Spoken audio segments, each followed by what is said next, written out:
अर्धचंद्राकर घाटों के किनारे बसी काशी अपनी पौराणिकता और संस्कृति के लिए सदियों से जानी जाती रही है। प्राचीन संस्कृति और परंपराओं को आधुनिक क्लेवर में लेकर चलने वाली काशी यानी वाराणसी देश की वीवीआईपी सीटों में से एक है। वर्ष 2024 में वाराणसी लोकसभा सीट से सांसद चुने जाने के बाद नरेंद्र मोदी देश के प्रधानमंत्री चुने जाने के बाद काशी विकास के मार्ग पर दौड़ पड़ी, ऐसा कहना है काशी वासियों का। लेकिन काशी के इस चुनावी मिजाज में तमाम ऐसे युवा मतदाता जो सरकार की बेरोजगारी, महंगाई, भ्रष्टाचार जैसे तमाम मुद्दों पर घेरते हुए भी नजर आए। पेश है वाराणसी से युवाओं की सियासी चौपाल। काशी और मगहर यानी मोक्ष और नर्क के पौराणिक द्वार के बीच बसे पूर्वांचल का केंद्र बिंदु काशी है और काशी धर्म और आध्यात्म की नगरी होने के साथ साथ प्रधानमंत्री का संसदीय क्षेत्र है और पिछले 2 बार से प्रधानमंत्री यहां से सांसद बनने के बाद प्रधानमंत्री चुने जाते रहे और जीत की हैट्रिक लगाने के लिए भी इस बार मैदान में है। हमारे साथ यहाँ के स्थानीय मुद्दों पर बात करने के लिए कुछ यहाँ पे स्थानीय युवा हैं। वो क्या सोचते हैं इस बार के चुनाव को लेकर, हम उनसे जानना चाहते हैं कि क्या मुद्दे होंगे इस बार आपके काशी के चुनाव के लिए, चूँकि आप यहाँ से सांसद कम प्रधानमंत्री ज़्यादा चुनते हैं। चूँकि प्रधानमंत्री ही नहीं पुत्र हमारे यहाँ के सांसद भी हैं, तो उनसे विशेष उम्मीदें रहती हैं हमें। अब तक तो विकास वाराणसी का पहले की तुलना में हम लोग देख रहे कुछ हुआ ही है और आने वाले दिन में भी हम लोग जो अभी आप ट्रैफिक की समस्या हम लोग जो झेल रहे हैं, हम लोग चाहते हैं इस पे कुछ हो। जी, आपके हिसाब से क्या होना चाहिए काशी में और बेहतर? सबसे ज़्यादा बेहतरी की समस्या, जैसा कि भैया ने बताया कि ट्रैफिक सबसे बड़ा एक व्यवधान है काशी के को विकसित प्रॉपर रूप से करने के लिए। दूसरा, लाइट बहुत अच्छी हो गई थी बट इन दिनों वापस से लाइट जा रही है। तीसरा, जितने भी नए उद्यमी हैं उनके लिए सरकार को और रास्ते खोलने चाहिए। कई सारी परियोजनाएं विगत कई वर्षों से आ रही हैं और हमारी सरकार से ये अनुरोध है कि हम जैसा युवा वर्ग और ज़्यादा उद्यमों को साथ लाए और उनके लिए नई नई योजनाएं आनी चाहिए। हमारे साथ कुछ स्थानीय युवा भी हैं, हम आप लोगों से जानना चाहेंगे क्या करते हैं आप? जी, फिनांस में जॉब करते हैं। जी, जॉब करते हैं। क्या उम्मीदें हैं सरकार से इस बार के जो इलेक्शंस होने जा रहे हैं अभी आपके यहाँ 7वें चरण में 1 जून को? देखिए, उम्मीद तो बहुत सारी लगा रखी युवाओं ने खास तौर के, ठीक है। अब उम्मीद तो ये है कि जैसा कि आप देख रहे हैं कि हर सेक्टर को प्राइवेटाइज किया जा रहा है, तो उस सेक्टर में नया बूम निकलने वाला है जैसा कि उम्मीद किया जा रहा है, ठीक है। और आने वाले जितने भी युवा पीढ़ी हैं उनके लिए एक नया गोल्डन एरा आने वाला है, जिससे कि काफ़ी उम्मीद आस लगा बैठा है जनता ने। इनके हिसाब से युवाओं के लिए गोल्डन एरा आने वाला है, आपके हिसाब से क्या है? बिल्कुल, अभी भी चल रहा है गोल्डन टाइम अभी भी चल रहा है युवाओं के लिए, आने वाले टाइम में भी आएगा। और हम लोगों को हमेशा यही ज़रूरत होती है कि नहीं, हम लोगों को अच्छी जॉब मिले, अच्छी सब कुछ फैसिलिटीज़ मिले, जो कि इसी सरकार में मिल रही है। तो अब की बार 400 पार। बहुत सारे युवा तो कह रहे हैं हम बेरोज़गार हैं, हमको रोज़गार की बात ही नहीं समझ में आ रही सरकार में। जी बिल्कुल, मैं इसी मुद्दे पे आना चाहता था कि इस समय के जनरेशन में युवाओं को सबसे ज़्यादा रोज़गार की ज़रूरत है। चाहे जो भी सरकार बने, ठीक है, युवाओं के लिए सबसे बेहतर चीज़ होनी चाहिए कि उनका रोज़गार जो भी चीज़ है, जैसे बीच में मतलब अब मैं भर्तियों की बात कर लूँ तो भर्तियाँ आती हैं फिर रिजेक्ट कर दी जाती है, तो वो चीज़ें प्रॉपर होनी चाहिए और अच्छी खासी युवाओं को उम्मीदें मिलती है कि वो कर सके, वो उस रोज़गार पे अमल हो सके जो भी सरकार बने। आपके हिसाब से आपका सांसद कैसा हो काशी से? देखिए, जो भी हो, एम्प्लॉयमेंट की बात हो, जीडीपी ग्रोथ हुई है हमारी, पहले 6.33 थी और अब 7.43 है, ठीक है। जीडीपी की ग्रोथ होती है तो ऑब्वियस सी बात है कि हमारी पूरी इंडिया ग्रोथ करेगी। That's it. आपके हिसाब से क्या लगता है, काशी में अभी विकास पूरा हो गया या फिर विकास होना बाकी है, या फिर जो प्रत्याशी हैं मैदान में उनमें से अच्छा आपको कौन लगता है? विकास तो देखिए काफ़ी हुआ है। काशी अगर आप आज से 5-6 साल पहले देखेंगे और अभी देखेंगे तो परिवर्तन तो काफ़ी हो गया है। बाकी बात करें मैदान में अगर जितने भी लोग हैं तो उनमें से हमारे प्रधानमंत्री जी के बाद दूसरी है। बाकी अगर उनका नारा है 400 पार तो युवा उनको पूरा सपोर्ट करेंगे। और बाकी चुनाव चाहे जितने चरणों में हो, लेकिन अपना तो प्रभु श्री राम के ही चरणों में रहेगा मतदान। आप बतौर महिला किसको चुनेंगी काशी से? सर, नरेंद्र मोदी के अलावा तो दूसरा कोई नाम ही नहीं है, हम तो सोचते ही नहीं उसके अलावा, क्योंकि अपना डेवलपमेंट, अपना इंफ्रास्ट्रक्चर कहें, मेडिकल कहें या किसी भी फील्ड में कहें, आज कोविड में हम सब एक अच्छे स्टेबिलिटी के साथ दोबारा रीस्टार्ट कर पाए हैं because of that person only. तो इसीलिए हम तो यही कहेंगे कि हर बार हमें मोदी सरकार ही चाहिए। आपके हिसाब से कैसा हो काशी का सांसद? नहीं, सांसद जो भी रहे, मतलब हमें चाहिए रोजगार, क्योंकि आज का युवा रोजगार चाहता है। बाकी चीज़ें तो चलती रहता है, जो भी इंफ्रा पे काम हो रहा है पहले भी होता था, उस लेवल का नहीं होता, बट जो रोजगार है पिछले 10 साल में देखिए तो रोजगार घटते जा रहा है। प्राइवेट सेक्टर में आ रहा है बट सरकारी सेक्टर बिल्कुल ही बंद है। तो यही अभी तक जो युवाओं का जो मूड था वो रोज़गार पे बात हुई, और कुछ का कहना था कि रोज़गार के लिए युवाओं के लिए गोल्डन एरा है, कुछ का कहना है कि रोज़गार घट रहे हैं। हमारे साथ कुछ स्थानीय महिलाएं भी, उनसे भी बात करते हैं। आपकी क्या उम्मीदें हैं नए सांसद से, जो काशी से सांसद चुना जाना है? मैं अपने अकॉर्डिंग बताऊं तो एजुकेशन पे मैं चाहती हूँ कि हमारे जो सांसद है वो उस पर ध्यान दे, क्योंकि जो एजुकेशन सिस्टम है वो बेस से अगर स्ट्रांग होगा और उसमें इम्प्रूवमेंट होगा तो हमारी जो यूथ है वो जो हमारी आने वाली जनरेशन है वो और ज़्यादा अच्छा परफॉर्म कर पाएगी, चाहे वो एम्प्लॉयमेंट में हो या फिर खुद का बिजनेस सेटअप करने में। नई शिक्षा नीति इसी के मद्देनज़र आपकी डिमांड के अनुरूप ही लाई गई है ना? बिल्कुल बिल्कुल, मैं चाहती हूँ उसका एक्चुअली में इम्प्लीमेंट हो। ठीक है, नीतियाँ तो बहुत सारी आती हैं बट एग्जीक्यूट नहीं हो पाता प्रॉपर वे में, तो जब उन सभी चीज़ों पे काम होगा तो आई थिंक सो कि वो ज़्यादा बेटर होगा। मैं यही एक्सपेक्ट करती हूँ कि इस बार वो चीज़ें हों। आपके हिसाब से क्या है? वही गवर्नमेंट एम्प्लॉयज़ ज़्यादा रहें, गवर्नमेंट इम्प्लीमेंट जो भी हो थोड़ी ज़्यादा रोज़गार दे गवर्नमेंट। प्राइवेट सेक्टर तो इंक्रीज़ हो रही है बट उसके साथ साथ एटलीस्ट गवर्नमेंट सेक्टर भी इंक्रीज़ होनी चाहिए, और महिलाओं को जो आरक्षण है उसके अकॉर्डिंग हमें जॉब मिलनी चाहिए, जो भी चीज़ें हैं, और एजुकेशन पे भी उसके रिगार्डिंग ध्यान देना चाहिए।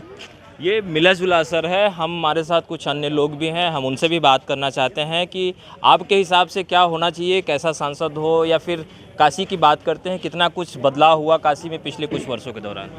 देखिए, पिछले तकरीबन 10 सालों में तो अच्छा खासा बदलाव हुआ है और उम्मीद करता हूँ और भी आगे होता रहेगा, क्योंकि काशी के ऊपर फ़िलहाल नरेंद्र मोदी जी ने काफ़ी ज़्यादा ध्यान दिया है और तरक्की हो रही है, और मैं उम्मीद करूँगा और भी होती रहेगी उनकी सरकार में।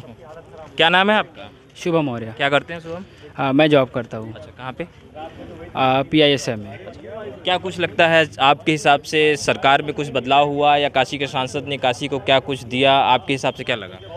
नहीं, प्रधानमंत्री जी हमारे संसदीय क्षेत्र में यदि हैं तो कहीं ना कहीं चीज़ें बहुत अच्छी तो है, लेकिन मैं ये तो कह सकता हूँ कि जिस तरीके से हम लोगों ने कोरोना में परेशान रहे, हम लोग को सपोर्ट मिला, वो सब चीज़ें काफ़ी अच्छी रही।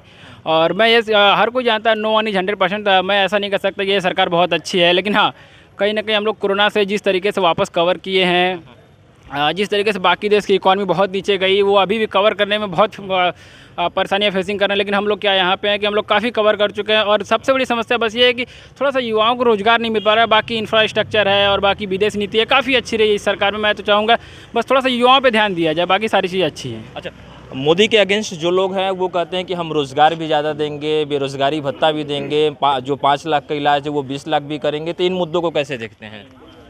नहीं, वो बस सत्ता में आने के लिए ऐसा अफवाह उड़ा रहे हैं, लेकिन ऐसा पॉसिबल नहीं है। वो भी आएंगे तो वही करेंगे, क्योंकि जो भी सरकार आती है तो जो रूल रेगुलेशन उसके हिसाब से ही काम करती है। आपके हिसाब से क्या लगता है?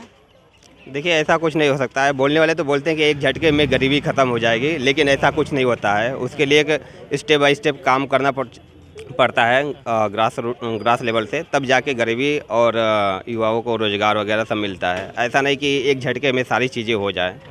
तो इसके लिए मुझे लगता है कि कहीं ना कहीं ग्रास रूट लेवल से प्रयास करना चाहिए गवर्नमेंट को, और युवाओं पे तो खास तौर से रोज़गार को लेके। अच्छा, आप लोग सांसद कम चुनते हैं, प्रधानमंत्री ज़्यादा चुनते हैं, इस बात को कितना गौरवान्वित महसूस करते हैं काशीवासी के तौर पे? जी देखिए, मोदी जी सांसद है हमारे काशी से, तो ये बहुत ही गर्व की बात है हमारे लिए भी, क्योंकि एक जो बीजेपी एक पार्टी है, ठीक है, बाकी अन्य पार्टियों के मुकाबले देखा जाए तो बीजेपी का काम काफ़ी अच्छा है, ठीक है। पहले मुकाबले में हमें देखा जो भी पहले पार्टियाँ थी उनमें GDP की ग्रोथ और भी सेक्टर्स में काफ़ी ज़्यादा ग्रोथ नहीं थी, बट अभी जो ये बीजेपी की पार्टी आई है उस हिसाब से GDP के हिसाब से हेल्थ सेक्टर में और भी जो हमारे जो भी ग्रोथ है इंडिया की, जो इंटरनेशनल मैटर्स हैं, उस सब पे जो बीजेपी का काम है वो काफ़ी बेटर है, ठीक है। तो मुझे कहीं ना कहीं लगता है कि जो एक शिक्षित युवा है उसे कहीं ना कहीं बीजेपी को सेलेक्ट करना चाहिए, और बेहतर काम दे रही है, अच्छा है, और युवाओं के लिए भी काफ़ी काम किया गया है इस पार्टी में, ऐसी बात नहीं है। बाकी और कुछ इम्प्लीमेंट करने की ज़रूरत है, क्योंकि 100% तो अभी तक नहीं कहा जा सकता, लेकिन फिर भी 80% तक मैं इसे रेटिंग देता हूँ, ठीक। 80% तक सहमत है आप? वाराणसी में किन किन कामों से सहमत है सरकार के? देखिए, जहाँ तक मोदी जी ने, आप पहले भी देख सकते हैं, जैसे काशी क्षेत्र में जैसे कि काफ़ी ज़्यादा जो चीज़ डेवलपमेंट नहीं थी, अब उनके आने से काफ़ी चीज़ डेवलपमेंट हो गई है। टूरिज़्म भी बढ़े हुए हैं ज़्यादातर, आप देख सकते हैं, और काशी का डेवलपमेंट भी हो रहा है, आप भी देख सकते हैं। हेल्थ एंड सैनिटाइजेशन और जो भी चीज़ है, सफाई वगैरह आप भी देख सकते हैं, ठीक है। तो मोदी जी का जो प्लान है वो फ्यूचर को लेके, ठीक है। उन्होंने जो अभी तक कई लोग बोलते हैं कि प्राइवेट सेक्टर हो रहा है, हर चीज़ हो रहा है, ठीक है, इसके पीछे भी रीज़न है। इकोनॉमी होती है, ठीक है, एक होती है कैपिटलिस्ट इकोनॉमी होती है, एक मिक्स्ड इकोनॉमी होती है, ठीक है, एक सोशलिस्ट इकोनॉमिक होती है। बीजेपी जो होती है कैपिटलिस्ट मिक्स्ड इकोनॉमी यूज़ कर रही है।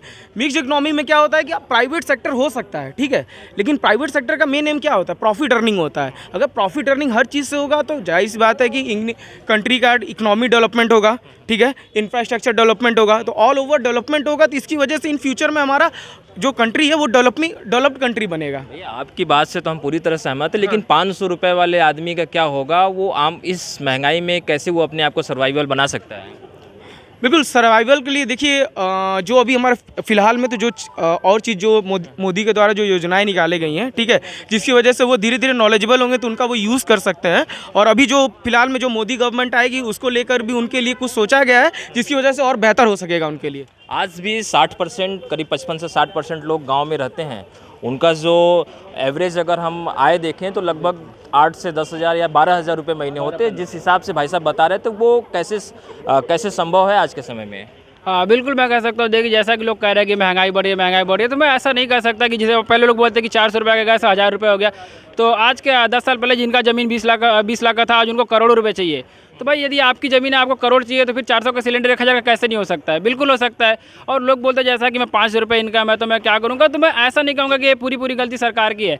हम लोग खुद इसमें कहीं ना कहीं सहभागी हैं, क्योंकि यहाँ पे देखिए सबसे बड़ी समस्या माना जाए जनसंख्या है। जनसंख्या के ज़्यादा होने की वजह से ही कहीं ना कहीं जो एम्प्लॉयबिलिटी है वो कम हो रही है। उसी की वजह से हम लोग को 500 रुपये में सर्वाइव करना पड़ रहा है। बिल्कुल, काशी का जो जनसंख्या है वो लगभग 40 लाख के पार है, और ये शहर है, हमें आमतौर पे कहा जाता है कि 15 से 20 लाख लोगों का। क्या लगता है कि वाकई में वाराणसी ओवर पॉपुलेटेड हो चुका है, जिसकी वजह से यहाँ तमाम तरह की समस्याएं आ रही हैं? नहीं, ओवर पॉपुलेटेड तो नहीं बोल सकते हैं, क्योंकि और भी शहर हैं जहाँ पे इससे ज़्यादा जनसंख्या, इससे ज़्यादा पॉपुलेशन है और इससे भी ज़्यादा विकसित भी हैं। अदर सिटीज़ की तुलना में कंपेयर किया जाए तो वाराणसी में भी पॉपुलेशन कम है, राइट, और अभी भी यहाँ पे उस हिसाब से काम किया जा सकता है जी। और क्या बेहतर हो सकते हैं काशी के लिए जो काम अब तक हुए हैं, फिर जो नहीं हुए हैं अब तक? जी, पूर्वांचल जैसा कि पूरे उत्तर प्रदेश का एक हब है, वाराणसी भी लगभग धार्मिक सिटी है। यहाँ पे रोज़गार के कई संसाधन यहाँ पे लगाए जाने चाहिए, रोज़गार का हब बनाया जाना चाहिए, और बहुत बड़े बड़े उद्योग यहाँ पे कल कारखाने यहाँ पे होने चाहिए, ताकि आसपास के लोगों को रोज़गार हो। चूँकि पीएम का संसदीय क्षेत्र है तो उम्मीदें काफ़ी ज़्यादा हैं यहाँ पे। हम लोग बेसिकली यही ज़्यादा उम्मीद रख रहे हैं, कम से कम यहाँ पे बहुत ज़्यादा उद्योग कल कारखाने खुले, ताकि यहाँ के आसपास के लोगों को मुंबई दिल्ली ना जाना पड़े। बिल्कुल, एक बार हम सब आप लोगों से अपील भी करते हैं कि आप लोग हाथ ऊपर करके कहिएगा कि मतदान करने सभी लोग अवश्य जाएं, क्योंकि मतदान ही एक ऐसा अधिकार है जिसको चाहे वो अमीर हो या फिर गरीब हो, बड़ा हो या छोटा हो, सबको मिला है। तो एक बार हम आप लोगों से अपील भी करना चाहेंगे कि एक बार हाथ खड़े करके कहिएगा कि हम लोग ज़रूर मतदान करने जाएंगे।